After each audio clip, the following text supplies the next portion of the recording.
Trump campaign senior official Corey Lewandowski. Corey, good to see you this morning.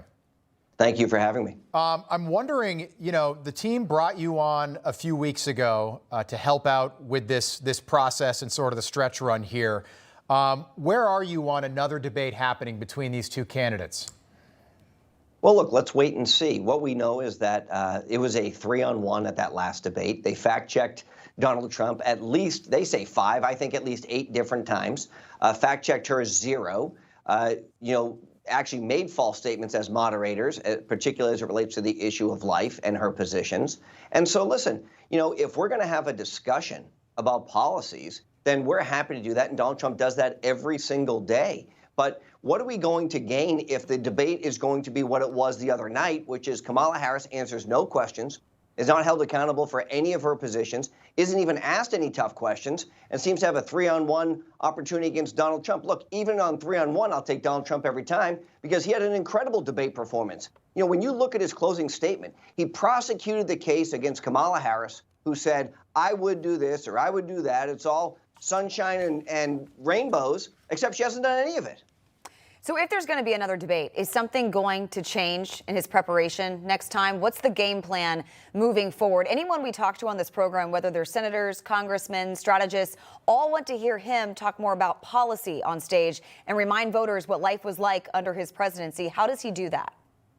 Look, he does it every day is the difference. Kamala Harris has not talked about any of the policies. And you know this because it's been widely reported. She took a few lines from Joe Biden's policies, stuck them on her website and called it her own. Then she's saying that she is not Joe Biden. She's exactly Joe Biden.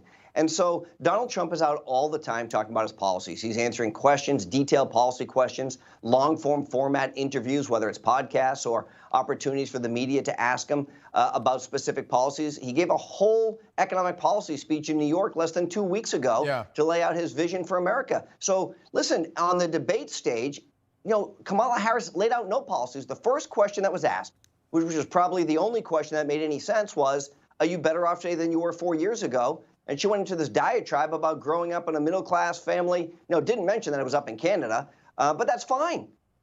Yeah, no, I'm with you, Corey. The first question, I thought that Donald Trump had a golden opportunity right at that moment to say, you notice that my opponent will not address or try to answer that question, are you better off 4 years ago? And that might have shifted the momentum of the entire 90 minutes. If there is another debate, and I know you were there in 2016 and you were a big part of this, and I think there are parallels. The media loved Hillary Clinton in 2016, and who won on election day? It was Donald Trump. Do you see Donald Trump sitting down to do some sort of more formal preparation if there is another debate? Do you see that happening? Look, I don't want to talk about what we did to prepare for the last debate.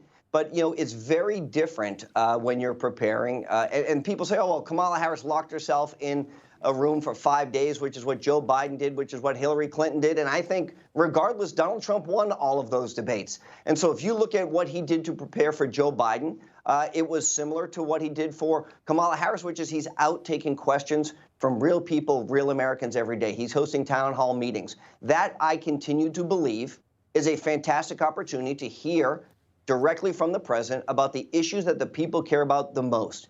And what we saw on that debate stage was no pushback on Kamala's policies, no referendum on the failed Afghanistan withdrawal, no holding her accountable for any of the things that the Biden-Harris administration has done over the last 4 years. 0. And every time Donald Trump gave an answer, we saw the moderators inject themselves to say that's not true. Well, it comes to find out they were wrong once again. But why would we want to subject Donald Trump to a 3-on-1 or a 4-on-1. I'll give CNN the credit that they deserve. They let the two candidates answer the questions on their own, and Donald Trump dominated that debate against Joe Biden so much that it knocked him out of the race.